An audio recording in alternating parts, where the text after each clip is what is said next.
Welcome everyone. This is Chikava on the SHERO Space Podcast. I am extremely excited today.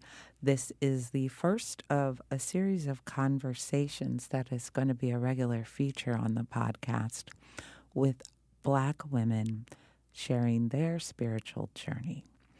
I realized that I listen to a lot of cool men of lots of different ethnicities and cultures talk about the way deep end of things, but I don't have access or know of, and please tell me if there's people to check out.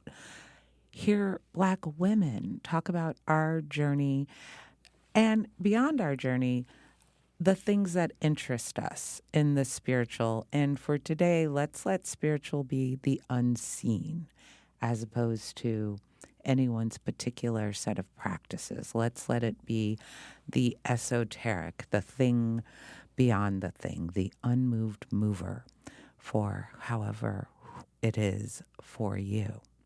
So it is with profound gratitude that I welcome my first guest, Zawadi. Zawadi is a channel for an absolutely prolific, benevolent, energetic spirit entity named Zawadi. That if I name Zawadi, oh my goodness, maybe you're both. The entity goes by the name Adekemi. From my understanding, from what Adekemi told me when I talked with them, they come from the Bantu culture about 5,000 years ago. So this is a perspective that Zawadi has been called on to bring into the world that predates all the situations we find ourselves in now. So before. And Adekemi's perspective is so enriching and nourishing, and we will definitely have all the information for how you can connect with Zawadi and Adekemi in here. And let's go. Welcome, Zawadi. Thank you so much, Chikava. I'm so happy to be here. This is amazing. I'm very excited. And you're in New York for the summer. Absolutely. You've been enjoying seeing your family and running around. Yes, New York is like one of my absolute favorite power spots. It is, the city is so alive, and there's so much to channel, so much to absorb, lots of positive, vibrant energy. And so I have always returned. I was born in New York and moved away for quite some time, and happy to be back. Yes, it gets to a part where it's nice to come suck up the juice and go live a place sometimes with a little less zizing going on. So tell me about the beginning. Like, what was life for you? When did you first kind of notice spirit or start to think about what's behind everything? Yeah, I was born into a family of multi-nationalities. We are Puerto Rican, Jamaican, Caucasian, Native American.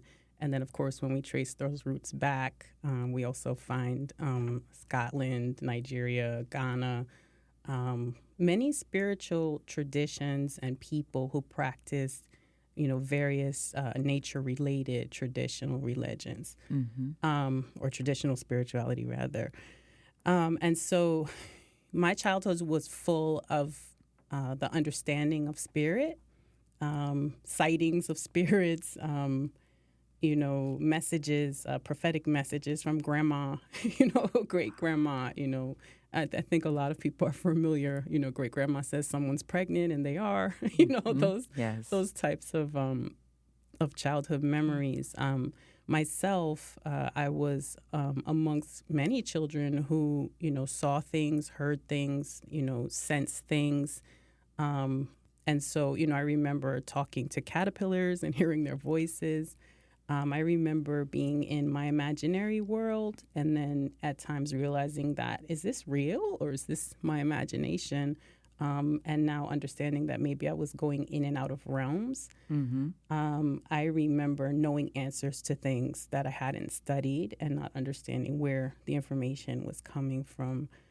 I was also, sort of terrorized in a way in my sleep life. Seeing entities that chased me, having night terrors, sort of feeling like there was always someone around, both positive and negative energetic beings.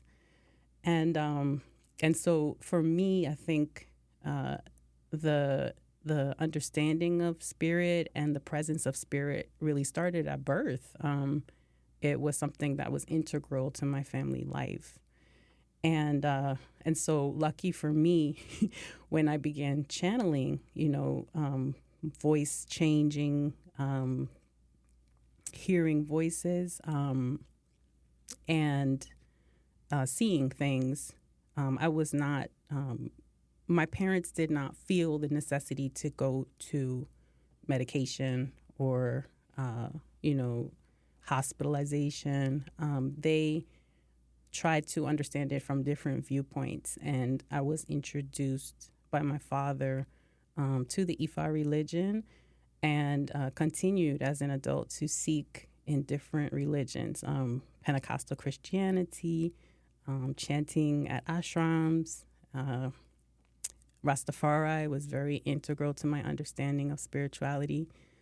And by the time I was about 35, I had put my foot down and said, you know what, enough is enough. I need to make sense of this, and I'm not willing to, concede to any of these so-called illnesses. Although, I can't say professionally whether these illnesses exist or whether they are a manifestation of spirit, maybe both. And so I did go and get initiated in traditional African religion, and I was cared for by multiple priests and priestesses, and I was able to begin to commune with ancestral energy.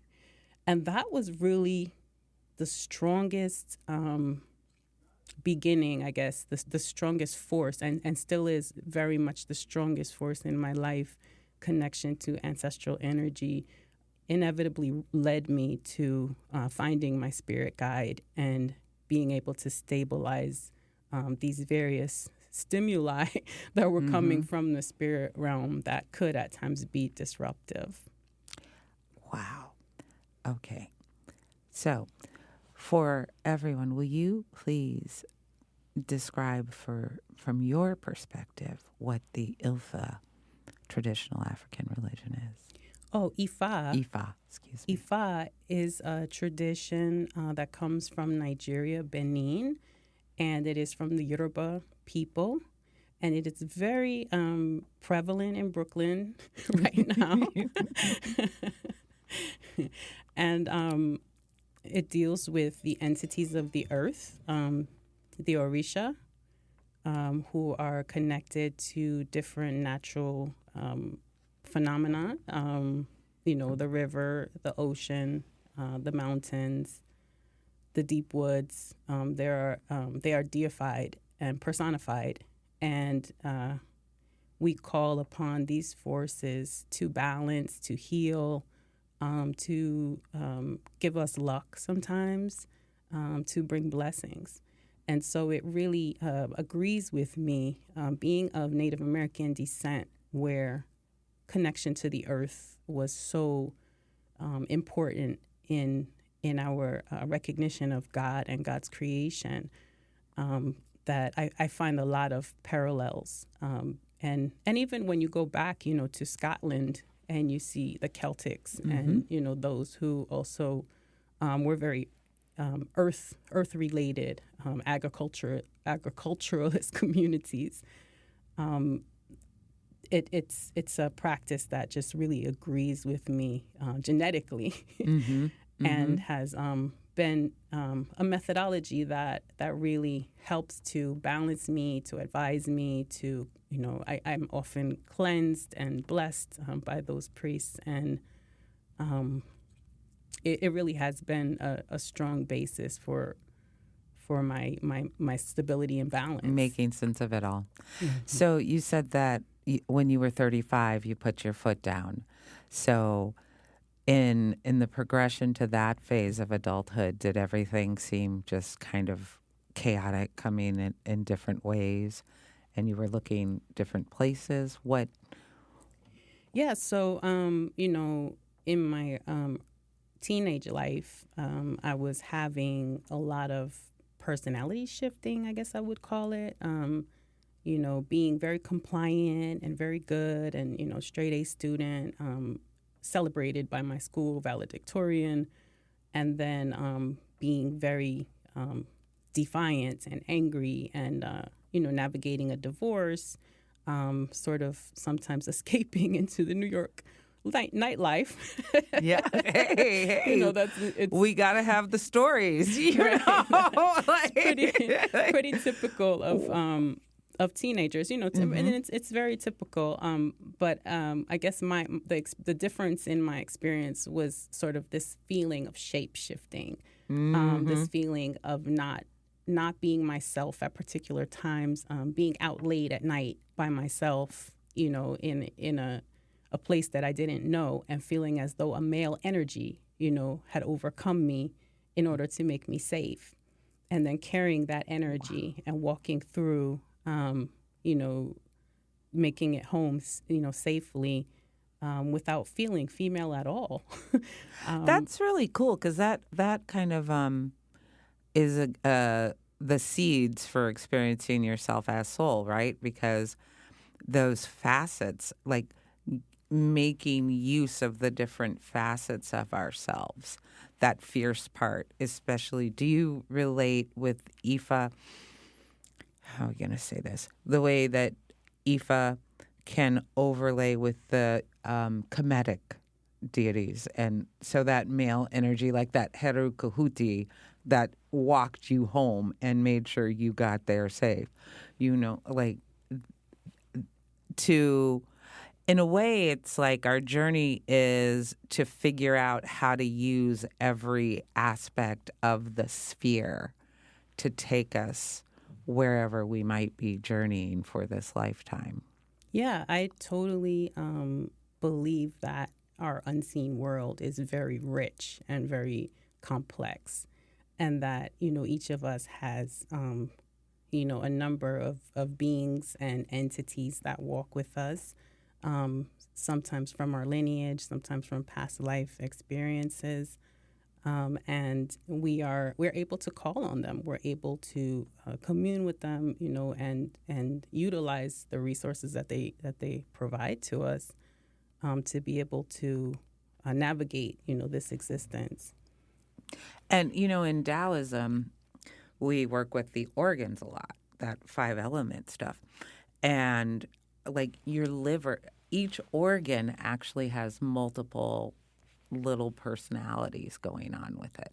That's the way. So your stomach and spleen, that's where we hold our worry, our anxiety, that ADHD. It's a yellow color, so it kind of equates to like a colicky baby, where the anger in your liver is that angry baby. The kidneys, the scared, the fight and flight. And it's so interesting because the as within and so without, it just keeps expanding. And I think what's so fun about the journey is the more you practice whatever your practice is that is sincere for you, the more that these connections become palpable. Like you question yourself, like, yeah, no, that really happened. That's happening in me. I see it right here. I see it how this person is coming at me and this is coming up and how I'm reacting. And then when you bring ancestor on top, it's so cool. I've been doing this thing. There's a beautiful qigong set I like to do called primordial qigong, and you do it in every direction. So I don't know if you know, but Taoist practice is very shamanic too. Okay. People are always like, the Tao that can be spoke of it's not that complicated. It's basically like, it's another word for God. Mm-hmm. And the concept of the Tao that can't be spoken of isn't the Tao is easier to understand when you think of that. I'm not good at what book it came from in the Bible, but that closer to you than your breath, closer than your neck vein, closer than your breathing. It's that thing that's always happening with you. And when I started, I was being in very much gratitude for my relationship. And I thought about my parents. And I'm like, you know what? I'm going to do this set to spark everybody's initial moment of falling in love. My parents falling in love, their parents falling in love, and so on and so on and so on and so on. Wow. Well, because, it's all so rich and sweet. And then, like, my maternal grandmother, next thing you know, you got 9 kids. You know what I mean? And I did this, and it felt delicious. And that night, I had a dream about essentially my college parents. My dear best friend, her parents. Mr. Duplessis was my scuba dive coach. Mrs. Duplessis was the first person in my life that said, it's okay that you're an artist. It's okay that everybody thinks you're like this weird spiritual thing, and helped me like shape myself. Self-accept, and like, here's everybody else here's your tribe. Here's like all these people are like that too. And so in my dream, they were like, well, we birthed you too. And I'm like, oh, so I had to go do the set just for them, because I didn't pull them in with everybody else. And it made so much sense too, because them and their parenting in that college part was so much more advising than a finger wagging. Right. And I'm like, whoa. Yeah, I always feel like our family is so huge. Like, we focus so much on the nuclear family, but we're all interconnected, even genetically. We have so many cousins and so many aunties and uncles. Yes. And then when you start looking at the kindred spirit, family, community, and those who are just connected by vibration, we just get love from every direction. It really is coming from everywhere. As long as you're willing to receive it, as long as you're not so stuck, like, sometimes we get stuck. I need to fix my relationship, with my mother. Or I need to fix my relationship. And sometimes when you accept, that some things are meant to sever, and it makes an opening, for sometimes a new mother, a new father to enter and give you, that peace that you're missing.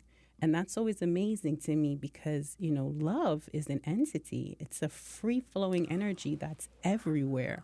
And so what's so powerful about that, Qigong ceremony that you did for yourself is that you have really gone back to reach that entity that existed in your lineage, from generation to generation, and acknowledge it and bring it forward into your life.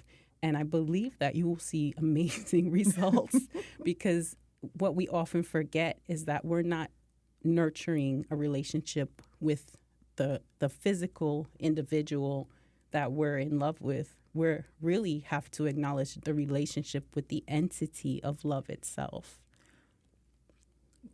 Girl, the entity of love itself. Girl, I've been thinking lately, and using the word love, I've been a little uncomfortable with the word love, because it's so commonplace in language and, thrown around. I'm like, love is, but the thing that we mean by love is so much more than this word. And nobody has ever put it to me as an entity. Yeah, a living, moving energy that comes to visit us and every join moment. us. And from so many different directions, I mean, you can stop to pet someone's dog and you'll feel the love, and you may not see that dog again, but that moment that dog showed you love is a precious moment. You may have your best friend, who you call, from time to time. And, there is an energy that comes between you that is precious. And I think that in this society, we have sort of been fed this sort of romanticism for, sexual romantic love, making it the highest thing to attain in this society. And I think that has put us out of balance, because when we celebrate love from every direction, from every area where that entity visits, our life is so much richer. It's so much more balanced, and we can, really become more healthy in our relationship with love itself. With love itself and with ourselves, because then love is everywhere. You feel like then you trust love to be there, and you trusting in love yourself. I've been playing with that concept because with my romantic partner. And I'm like, this is so sweet. Like, I take that energy and I think about it like a stick of butter or whatever. I'm like, just spread it over the whole loaf. Don't, like, it is. And I wish for everyone the joyful relationship, because, yes, it is. It's a beautiful thing to get to hold somebody and share all the ups and downs and connect intellectually, physically, all that stuff. And whatever that is at essence, to spread it. Like, because just if it exists with me and my man, then it must exist everywhere in my reality. Everywhere. And the key to the practice of communing with love is to recognize and celebrate every moment that you feel it. When your neighbor, tells you look so beautiful. You look so beautiful today. I'm so happy to see you. Yeah. Then you internalize that and you celebrate. Wow, I just received, a message from love. When you go to work and your favorite coworker, not the one who drives you insane, your favorite coworker, comes and says, wow, you did such a good job yesterday. Wow, you're really growing. I can see, how well you did, to internalize that and then say, wow, I just received a message from love. Because when we accept that each of us channels, at various times, because we are all innately spiritual beings, then when people show love, they're also sometimes channeling love. And you can feel it, when it's genuine, when it's an energy, when you hug someone and you just feel something pulse through your body and you just feel like, yeah. And you can't even let go, that's when I know the entity is here, and it's going between us. And it can be sexual or it can be not sexual.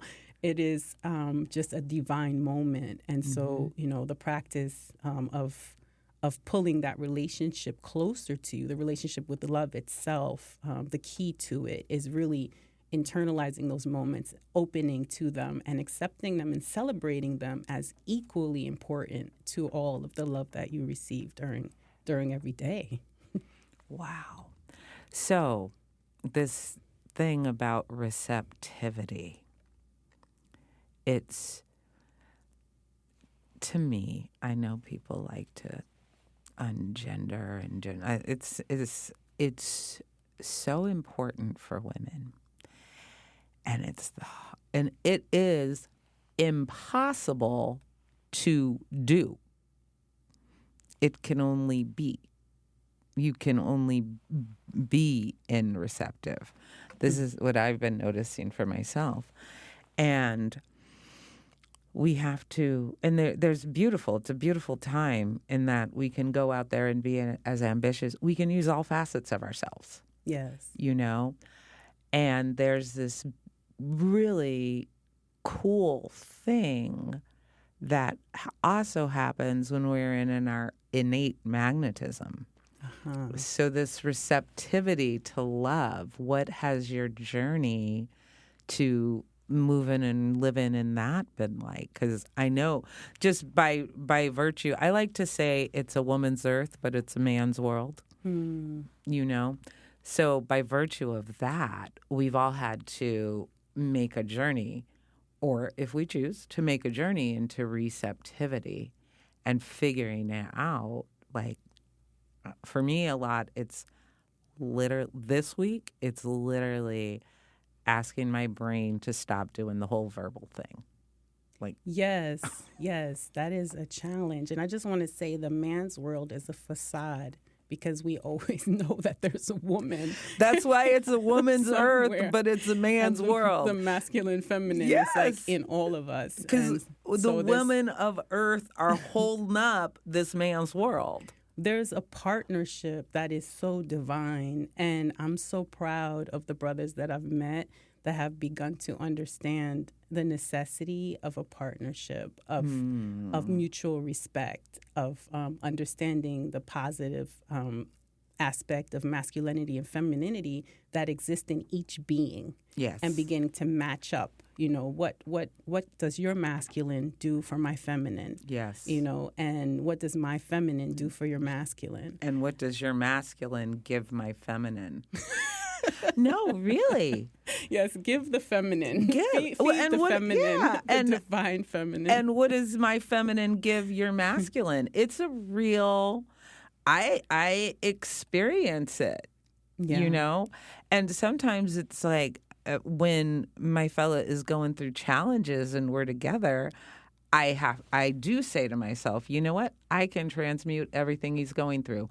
There is, and it's a conscious thing you need to do, because we do pick up everything and hold on to everything. You know, if that's part of why I love what I share with people in clearing out the stuff, so you can be the vessel. That in the vessel that holds and the vessel that moves things on through. Yes, women are magical. We are absolutely magical beings who hold a womb that God visits to create life, a womb that connects to the moon and the cycles of the earth. Our intuition is just so powerful, and our connection to spirit is really I think, unmatched. And I think that the more that we sort of sit in our own power and begin to reject, some of the messages that the world gives us. Yes. Even encouraging us to be powerful in a masculine way and negate the power of the feminine, to not accept ourselves, as a whole being, but to compartmentalize ourselves and, value maybe our, physical beauty over, our spirituality. Our intellect. Yes, absolutely. Or our expression. Absolutely. Yeah. It's we as women begin to become whole and become healthy in any society, you just, naturally see the society flourish. Yes. So do you feel like you took a journey to sit on the throne of your receptivity, or do you feel like you've always kind of been there? Or what's that been like for you? Yeah, I think that everyone wants to be normal, right? Everyone air quotes on the normal. I wanted to be a Cosby kid, right? I wanted to sort of live a very standard, normal life. And I did spend a lot of time sort of ignoring the things that were happening and trying to mask them, not show, it took forever for me to just one day say, I'm a medium. And I was so blessed. Spirit always comes through. And I was so blessed to receive like a community of allies, a clinical psychologist, Dr. Smith. He's been with me from the time, of my transformation into mediumship. Right, because this is the ultimate in receptivity.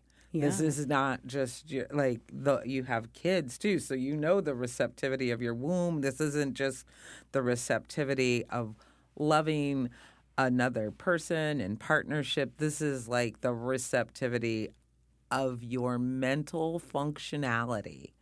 Being able, that's not what Spirit's been doing with me. What the? I would beg to differ. Yes, but in your way, yeah. I mean, yes, Spirit. You may not be aware of it, but there are several different sides to Chikava. Yeah, and we can see her on different days and see many different people. But that moment of there is. I conjecture that as a median who shares this work and gift with the world, the moment had to come where you said, yes, you can be here. I'll share my consciousness with you. Absolutely. I was actually in a church at the time, and I heard a voice that said, this is not your religion. And I said, oh, wow. Okay. What is my religion? And they said, ancestor. And so I went home and I created my ancestor shrine in my closet. And I just put a big table in there, a white cloth, 9 candles, some crystals, some water. And I went for 3 months every day. And I just kept pleading with them. I need a teacher. I need a teacher. Please send me a teacher. I feel so lost. I don't know where to go. I need a teacher. And I just went every day. And sometimes I would hear nothing.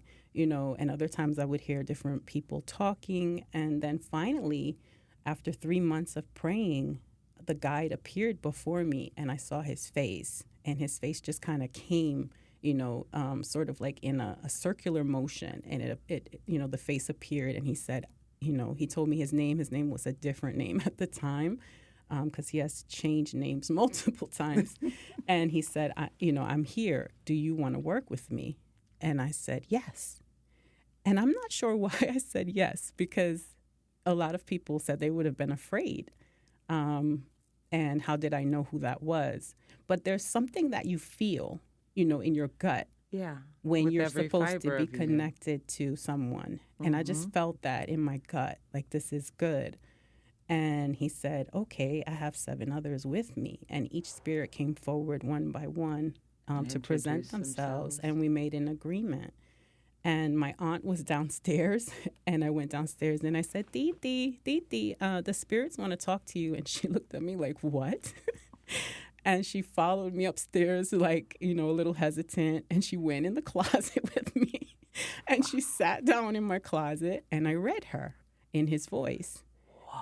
And I came back, and her eyes were wide open, and she said, oh, my gosh, how do you know all of that about me? And that's when I realized, wow, this is real. This is, really an entity. This is not, there's no way that I would know my aunt's life story. Mm-hmm. And so, yeah, there was a moment where I had to open myself and accept, verbally to make an agreement with the entity, and then also open my spirit to allow him, or them rather, because I believe it is a collective still, to enter me and channel for my aunt. Mm-hmm. And now, do you remember what you say when you're working with people that way, or? It varies. Mm-hmm. I was quite upset one time when we did a reading for my daughter, and I couldn't recall anything.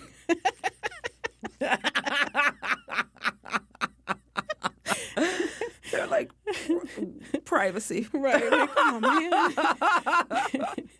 man. But there have been times when I have done a reading for someone who was on a similar path in a similar situation to myself, mm-hmm. and I recalled everything. So I think that there is an intentionality with the spirits. A need-to-know basis. Yes, absolutely. And I think, a lot of times privacy is protected. But when it's something that can benefit me as well, then it is shared. Yeah. And I think that must be good because, wow, you have a tremendous community of people that you work with.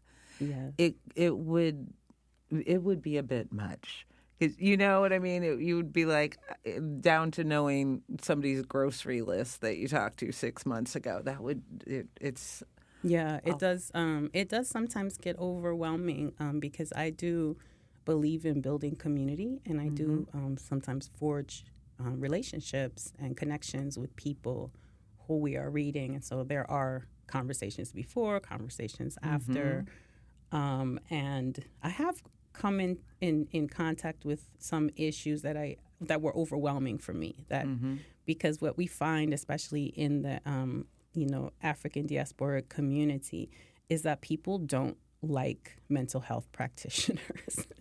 And we're starting to sort of, get more comfortable with them as time goes on. And I speak at the Association of Black Psychologists every year. And so, I'm seeing, this booming population of psychologists that are just, in our community everywhere. And they're absolutely fabulous.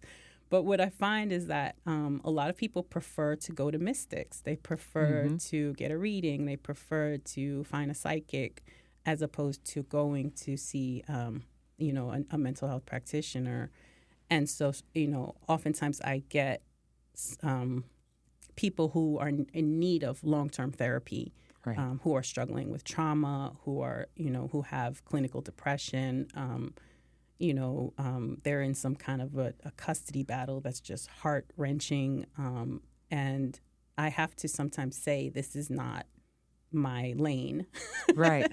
Well, and it's refer like you them can out. kind of bring things up to awareness and help anchor the concept that, you chose this as part of your journey, and talk to somebody every week. Yeah. To get through, and to to admit, to be humble and admit that I'm not equipped. I'm not going to take your money. I'm not going to consult with you because I'm not equipped to help you, to get the best care for you. And so I do have a network of IFA practitioners, priests and priestesses, psychologists, acupuncturists, Reiki masters, massage therapists. I send people if they come to me and I realize, okay, you need an energy clearing, and I don't do energy clearings. And so let's take this money and put it somewhere where you can get the best care. Well, it stands to reason. You can't heal it if you can't see it, right? So someone can come to you and help it be known and sourced. But they're going to be coming to you what? They're going to be 20 years old, 30 years old, 40, 50, da-da-da-da-da-da. You can't fix that in a one session. Right? Well, you can't be somebody's magic bullet. Yeah. And it's like, it's like you opened the door to the next phase of their healing, and we still get to do it ourselves. Yeah, and inevitably, every issue has a physical, spiritual, mental element to it, right? But some things need to be addressed mentally first, before we delve into the spiritual. If we have someone who has suicidal ideation and they're deeply, severely depressed, and, they are constantly mentally attacking themselves in their mind, they may need, 3 therapy sessions a week, right. to reprogram their mind and to get to the root of this issue before they come, to us to find out, what do my ancestors have to say with me? Blown. Yeah, where does my life path lead? What are my past lives? What deity walks with me? Who are my spirit guides? They want to know those things. We can tell them those things. Where's my grandmother who passed away 5 years ago? What's she doing now? We have access to that information, which has been extremely helpful to people. But I just believe that if you truly love people, if you truly care about them, and you want to see them blossom and heal and be inspired and grow and live their best life, then you have to be honest in sort of knowing what they truly need, and whether that is you or another person who has a different gift. And so for you, is that like a gauge, like somebody books and then you talk to them for a few minutes and you're like, it's not time for me yet? Yeah, so I work very closely with my ancestors, and I do hear their messages, and so they will just in the first session, when someone joins, I will hear it, that no, this is not going to happen, and usually the phone call will drop multiple times. The appointment will have to be rescheduled multiple times. Maybe the person calls suddenly and says, I don't have the money anymore. I thought I had it. Something will happen that sort of, something weird is happening Sends here. it left. Yeah. And so then I would divine using my shells to say, should I read this person? Do they need me? Do they need, a psychologist? Should I send them to Dr. Smith? Should I send them to another therapist in my network? Should I send them to a Reiki practitioner? Do they need Ifa? What do they need? And then, I would direct them appropriately. Wow. So in this becoming, you've had to expand and shape your spiritual practices. Wow. Because you cannot heal other people if you are not consistently healing yourself. How do you take good care of yourself? I am a water baby, and my family, every line of my family comes from an island. Even the African American line comes from even the Scottish. The Scottish, and we come from the Isle of Skye, and the African American line comes from the Gullah Islands, Charles Island, and then we have Puerto Rican, Jamaican. So I'm a water baby. I'm an ocean, deep ocean baby. And so I commune with the water in the shower, the sacred water, multiple times a day. I've been known to take 3 or 4 baths. I'm praying in the shower. I'm using crystals in the shower. I am asking the water to fortify me, strengthen me, cleanse me, and keep me balanced. I also get Reiki cleansing once a month at least, in order to make sure that my energy is, on a balanced frequency. Somebody got to run in. Somebody got to roll up in here and run the vacuum. That's amazing. Oh gosh, there's just so many things. And then I also do Ori work, which is where the Ifa priestesses will clean your head. And sometimes they have to bathe me with sacred herbs, like whole body bathing, to clean off the residue of other people's energy and just the world's energy. Yes. Because oftentimes when you're a channel, you're also empathic. And so the energy of the world does affect me quite immensely. So when you roll out each day, do you have a practice, like you shield yourself up, or do you? I used to have to do a lot.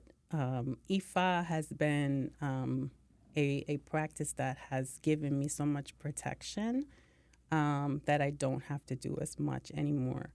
But oftentimes I will find myself, so I have clothes that are for the house and clothes that are for outside. And I cannot wear the outside clothes into the bed. And my bed sheets have to be white. And when I come into the house, I often, strip, get in the shower. You kind of have get in the shower, put on the house clothes. COVID protocols just for energy. Exactly. No energetic COVID in the house. We mop the floor with holy water. We burn sage in the house. So the house has to be sort of a sacred space. Sanctuary. And so, those things are really, really crucial for me. And if I don't do them, I feel itchy. I feel off balance. I can feel like my mood swings, like something is, wrong. I can feel like there's a presence in the room. Something has followed me from outside. And so, these things, like I have to do them, and praying as I mop, to make sure that the house is protected. Beautiful. Now, where do I want to go? I want to talk about for the word, that lack of a better word, the network that you tap into. Do you think of it as like the Akashic record? Do you have a name for it? Or how do you conceptualize where Adekemi and the crew are coming from? Like, how do you see it as it fits into the cosmology of everything? I believe that each of us has like a series or a council of ancestors and spirit guides, and I think that the ancestors are connected to us, genetically, and the spirit guides sometimes are beings that decided they liked us, right? Because we have a kindred life path with them, and so they want to help us with the work we're doing, or they knew us from a past life and they vowed to us, and so they stay with us, to give protection because they, out of love. I think that the spirits that I walk with, some of them are from our past life acquaintances. I believe that my guide Adekemi is a past life acquaintance, and others have come along with him, are devoted to him. But I think that my ancestors are the most powerful force that I walk with, and I think that the Orisha also are a force to be reckoned with in the council. And so I'm not completely clear of what the pecking order is, or if there is a pecking order, but I know that all of these elements have to work together, in order for it to be a functional cosmogony. Yeah. I think it's not a pecking order either, because I think I experience it the way that you're speaking, in terms of with ancestors and kindreds. There's a personality, like there's a personhood that relates and connects. So if everybody is existing in simultaneously, whether you're in a body or not, or, and perhaps Adekemi is in a body. Yeah, sitting right over there. Oh, right. I thought that I felt that. Okay, I did. But, maybe he's got a body chilling somewhere on a really cute planet, and because that simultaneity of everything existing at once, right? So there's us that are kind of doing the soul peopling of it all, but we're still sitting in some kind of force of air, standing on some kind of form of earth. Like that's kind of how I see Orisha or Nturu. Like those forces are still, there's always fire. Something sparking something. Air is happening, gas is happening.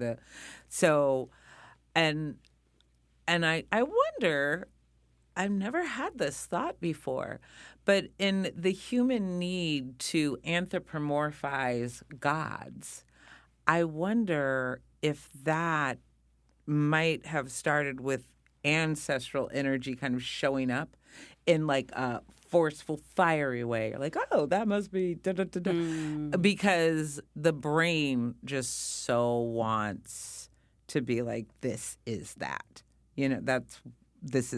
Just really wants to lock it into something. Yeah, I think that, when we really think about the fact that none of us is solid, that we're all energy moving, and that the whole world, the whole universe is like energy moving, then there is the alchemy of, forming energy into a personified mold.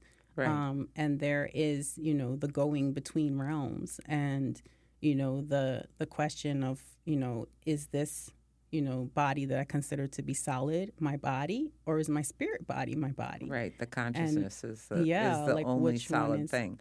Like the consciousness made the body. And I wonder if it's kind of like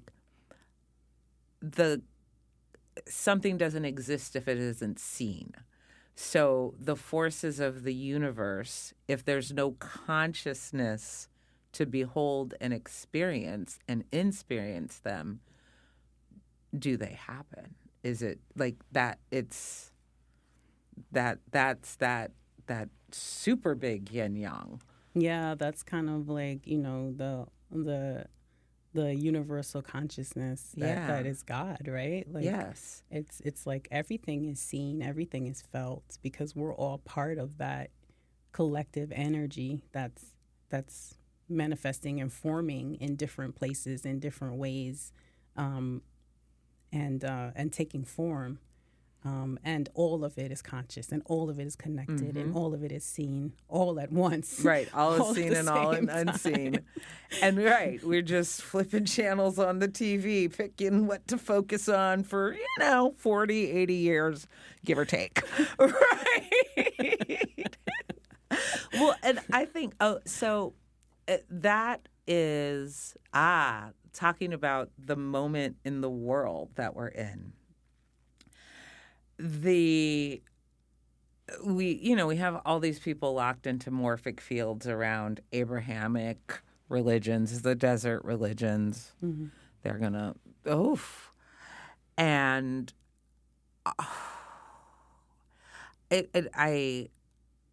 I'm so excited to be with a woman I can talk to this about. Well, because salvationism breaks my heart. It breaks my heart. Because and I think it is often a mechanism of the control structure, because salvationism will always have you not be enough. And for everybody out there who is going to just begin to know me since it's my first interview, by salvationism, I do mean Christianity, Judaism, and Islam, with all due respect to whatever path you're on. But I believe there's no need for anybody to save anybody. I think we're all doing the walk we're supposed to do in our own good time. And how,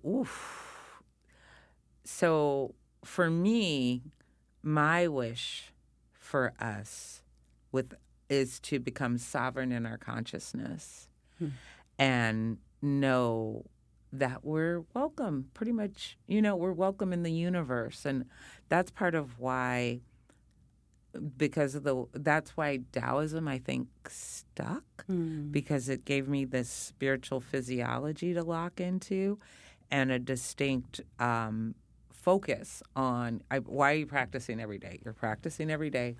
And Ifa would say to grow my relationship with my Ori.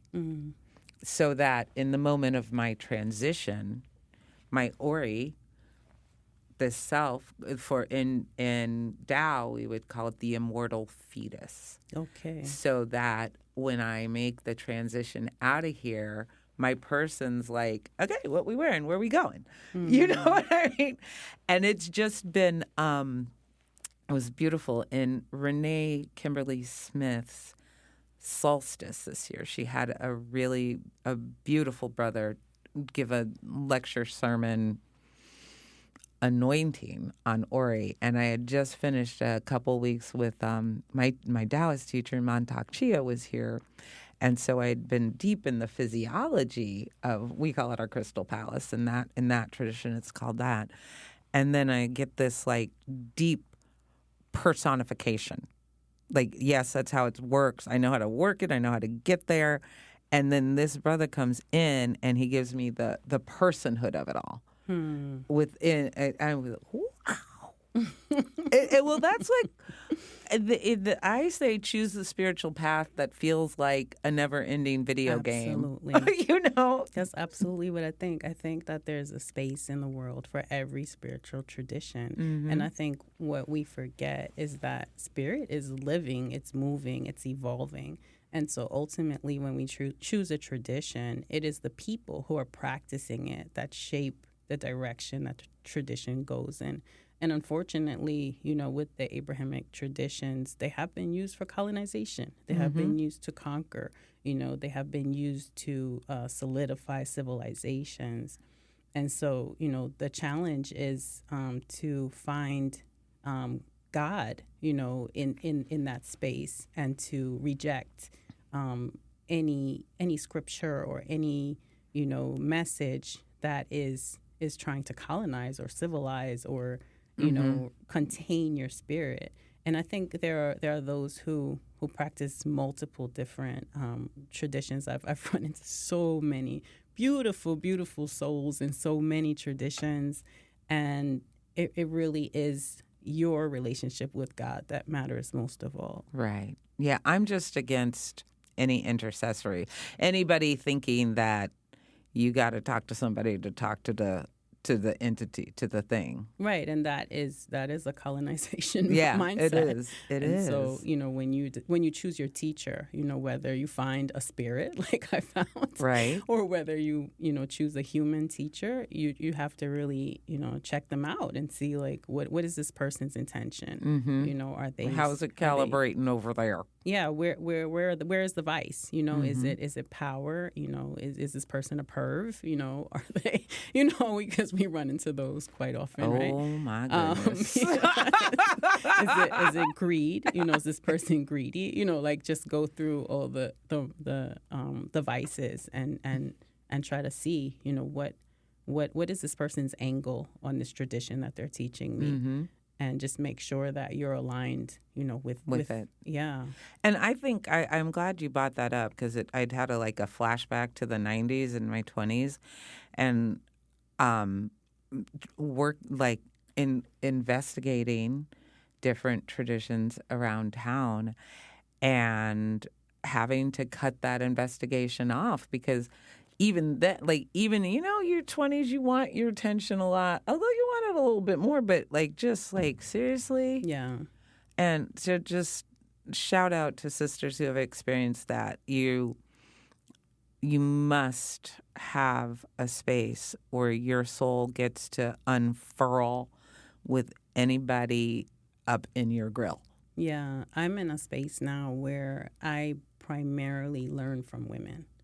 I made that decision a couple of years ago, and I just got tired of having to navigate, you know, the man's world that was sitting on the woman's earth. Yeah. The desire for power over women. Yes, and I think you know, there are men who are still teachers for me, but oftentimes their wife is instrumental in that teaching, you know, because I just started to feel like, okay, if I'm going to, you know, feel comfortable enough to be vulnerable in my spirit, then I have to know I'm safe.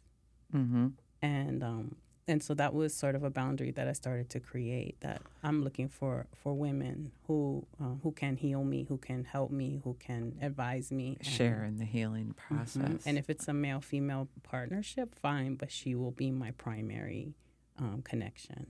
Right. Well, and in a certain way, you can gauge the caliber of the guy by the happiness of the lady. Yeah. And how her healthy happiness in there. And I think it's a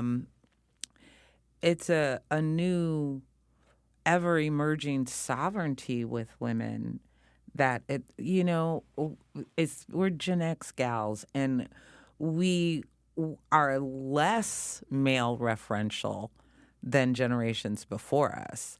But we were still, you know, about that gaze. Yes. We were raised to be about that gaze, and it's a really big deal. Like, you remember when you would you'd go out and maybe you thought there would be some dudes there, and it was like a whole bunch of chicks. You know what I mean? And you'd be like, oh, God, I can't believe I spent all this time.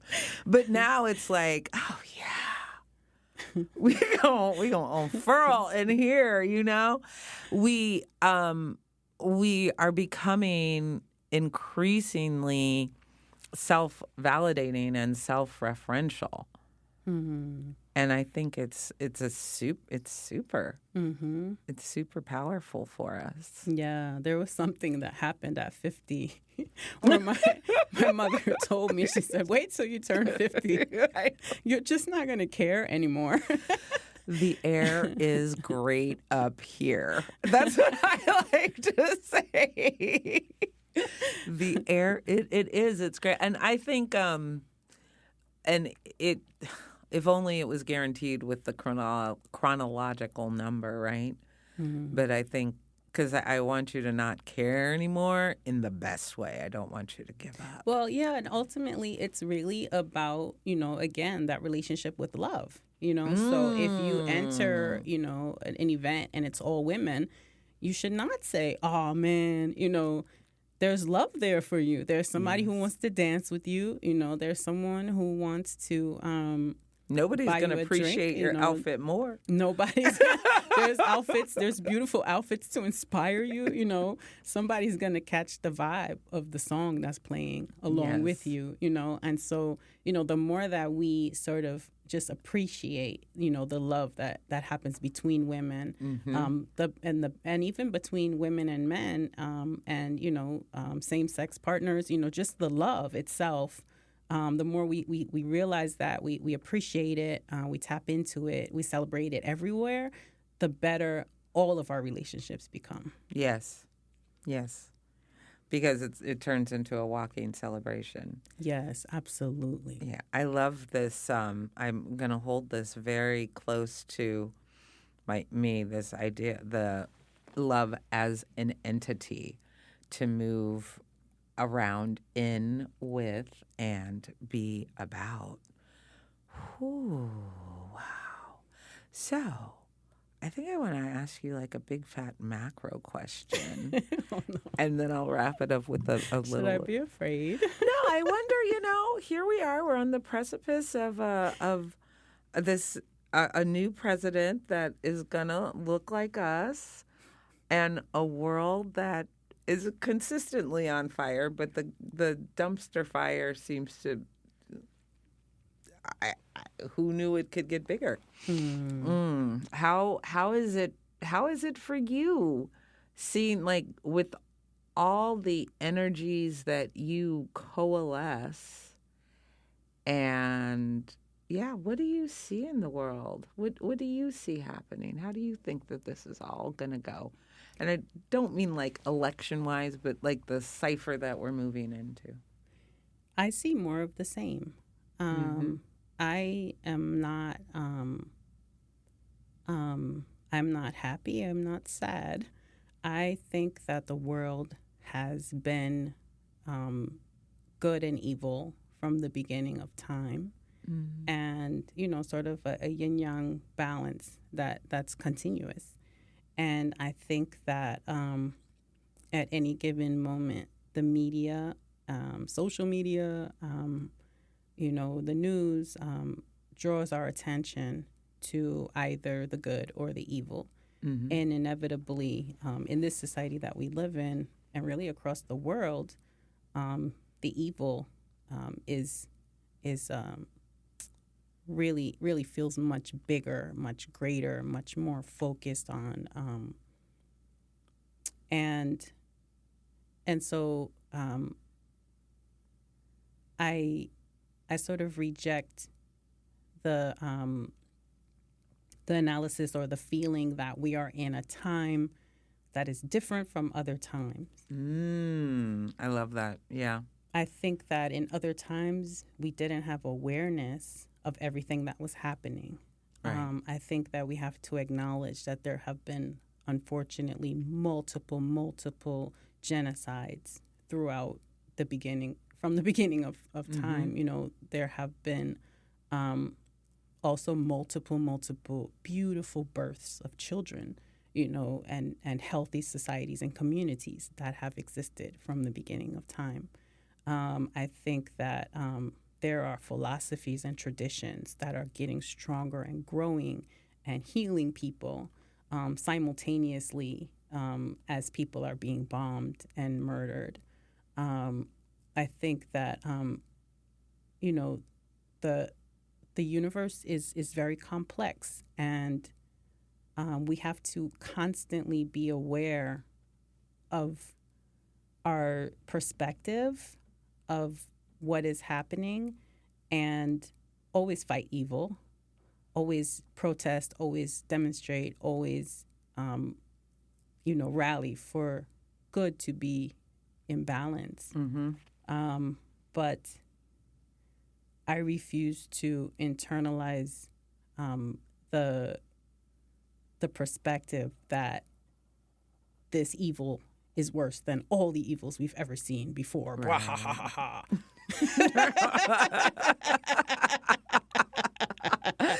But in accordance with the progression of the Mayan calendar, things are quite a bit better. There's less random, and now even I think what nags me about now is how very manufactured a lot of it is. And that would be like a deep political cipher if I went into what I think is corruption in the name of democracy. Yeah, corruption in the name of democracy. Who is who in the progression of time when we talk about these land rights. And I do see people, and I love it. And there's so many of my friends have this beautiful child still in them that does believe that there was a right in the world, and that there's this happy ending that we're going to get to. That there's a Pollyanna that's still alive and kicking, that thinks that everything will get rinsed away and it'll all be okay. And there's a better, and I think that there's a spiral upward. But I do think we are in an eternal dance, and I wonder often if it's the religions that people choose that kind of protect them and make them think, when you die, you'll go to heaven, everything will be fine. It's just you just got to get through this whole century. Yeah, I reject that. I think let's have happy endings every day. Let's celebrate life as we live it. Let's enjoy the battle. Yeah. Let's recognize that every experience in life is a different element, and to be alive is delicious. Even to be in pain, has a space in our life. Every spectrum of emotion, every experience that we experience is to be alive, and that is our happy ending. That is right to taste it all. Yeah, it's all your perspective. Yeah. Well, then that you chose to be here, I think that to me is the thing that gets taken away from people in salvationism, that soul concept, like you chose everything. Because when you are in that space, it also means, I can handle it then. Like I wrote this whole story. This is my mission impossible. I can handle it. I chose all of this. And what you reject, what you accept, and you can shift, change, and morph everything. But it's so disempowering to think everything is just on a happening to you. Exhale. Oh my God. I could go forever. Let me tell you all, I've never talking to Zawadi on the phone for less than 45 minutes. So, I knew, but I am so grateful. We're going to cool it, wind it on down. Do I have? I'm trying to think like if I have a tradition that wants to come up for like a closing question. What is your wish for every Sister Shero out there? Wow. My wish for every Sister Shero is that you love and care for yourself more then you love and care for all of those that you serve.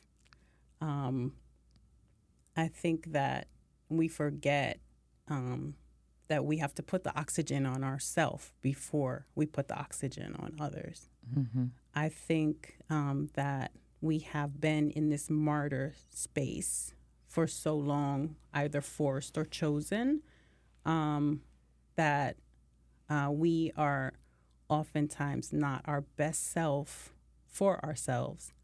And we forget that we are somebody's baby. And I wish for every sister SHERO to look at herself in the mirror and say to herself every morning, "You're my baby. I love you."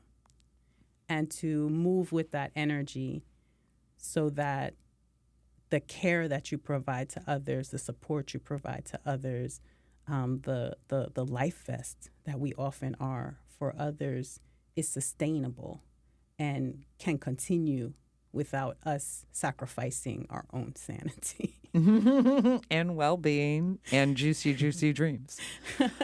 How about those juicy dreams? Juicy dreams. Thank you so much, Zawadi. You're so welcome. And everybody unseen in the room, Adekemi and co, we appreciate you being here. Thank you so much for starting the SHERO Space Podcast with me. Awesome. Have a brilliant day. Okay. Thank you. I love you.